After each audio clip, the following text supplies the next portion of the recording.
Hey true believers, it's Englentine here, and now, you know the Black Panther's just got amazing hype around it. I myself cannot wait to see this movie. I am very excited. Love the Marvel movies. I'm a fan of the Black Panther.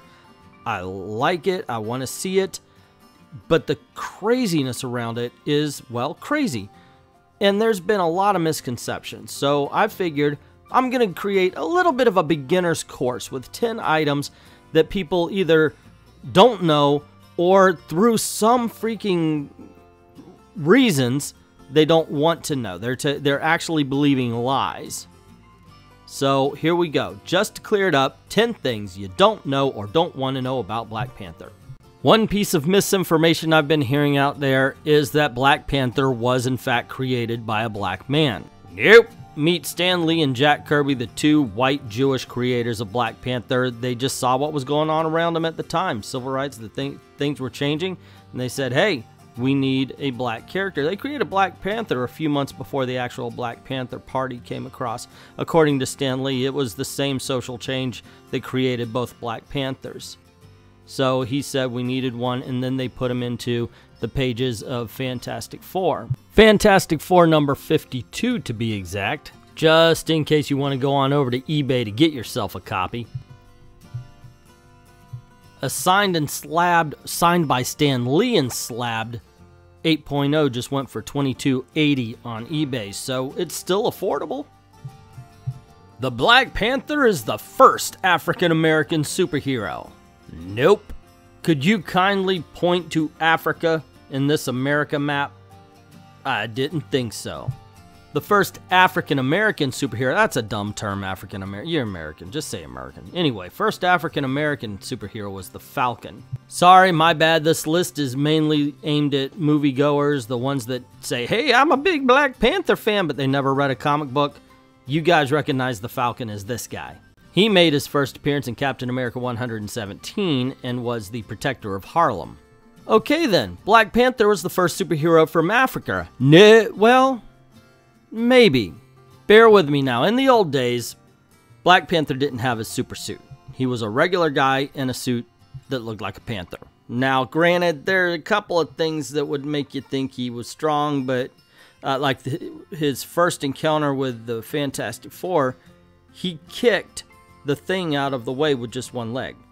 Now, one leg went to Johnny, one leg went to the thing. But then immediately they contradicted that he was strong enough to do that. So he is a normal guy in a suit.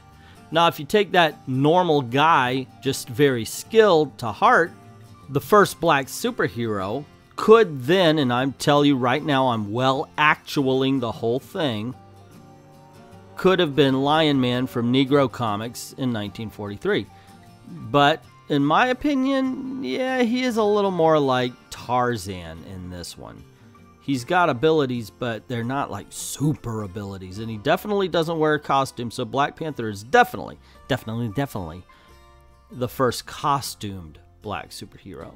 Like I said, when Black Panther first appeared, he did not have a vibranium suit. He had a lot of different kinds of suits, but none of them with vibranium in it. It wasn't until writer Christopher Priest did an excellent run on Black Panther, by the way, and he added the vibranium properties to it. So if you want to find out how he got the vibranium suit and you want to read a really good run on Black Panther, check out Christopher Priest's run. Ta-Nehisi Coates, who writes it right now, even said that were it not for his run, we probably would not be seeing a Black Panther movie coming out this week. Another thing that I have been hearing is that Wakanda is real. Dude, abso-freaking-lutely. Do not believe the doubters. Do not believe the haters. Wakanda is an actual place. Like you said, Africa is a real place, therefore Wakanda is a real place. That is the way it is. As a matter of fact, since the movie was announced, it's been open to tourists. So by all means, go to the airport, buy your ticket to Wakanda. Now, of course, they're going to pretend like it doesn't exist because they want to make sure only the rich people can go. Don't buy that stuff. Be belligerent. Force it down their throats if you have to. Just make sure that you film it so you can put it on YouTube, so you can show the kind of oppression that these airports are trying to perform on us. You really do have to capture that stuff. If you need to go to Wakanda, by all means, you get there, man. Get there. Here's a map. Here is a map of Wakanda. It has to be real. The last image was a flag of Wakanda. Seriously, it's real. So just remember, when you do decide to be belligerent at the airport to get your tickets, film it, YouTube it, tag me in it. I want to watch how this unfolds. Black Panther once married Storm from the X-Men. Yeah, actually happened. They retconned it so they were in love when they were teenagers. Retcon means they just went back and changed the history of both characters in order to fit this particular storyline into the narrative they wanted to be told. And yeah, they were teenage lovers, and then they decided, hey, we're back again, why don't we get married? And we have to ignore the fact that Storm didn't think about Black Panther when she was being worshipped as a goddess. Number 3, Namor caused Storm and Black Panther's divorce. So in Avengers vs. X-Men, Namor, who was possessed by the power of a phoenix, decided to invade Wakanda and pretty much destroyed it. Now Black Panther, he was fighting for the Avengers. Storm was fighting for the X-Men, so they were divided on this. She even, after it happened, came down and said, whoa, hold on. Had I known this would have happened, I would have fought by your side. And Black Panther says that he had the marriage annulled and she wasn't welcome in Wakanda anymore. I mean, it was a pretty cold scene. But yeah, so Namor's invasion of Wakanda split Storm and Black Panther up. Number 2, his sister was Queen and Black Panther for a while. Namor and Dr. Doom beat T'Challa to a pulp. They put him in a coma, and she had to take over. So if you're ever wondering when you watch the previews going, wait a second, this little girl, she's very prominent here. What the hell's all about, you know, what's her deal? Well, yeah, she's kind of a big deal, at least in the Christopher Priest run. And did I mention that you should be reading or have read the Christopher Priest run?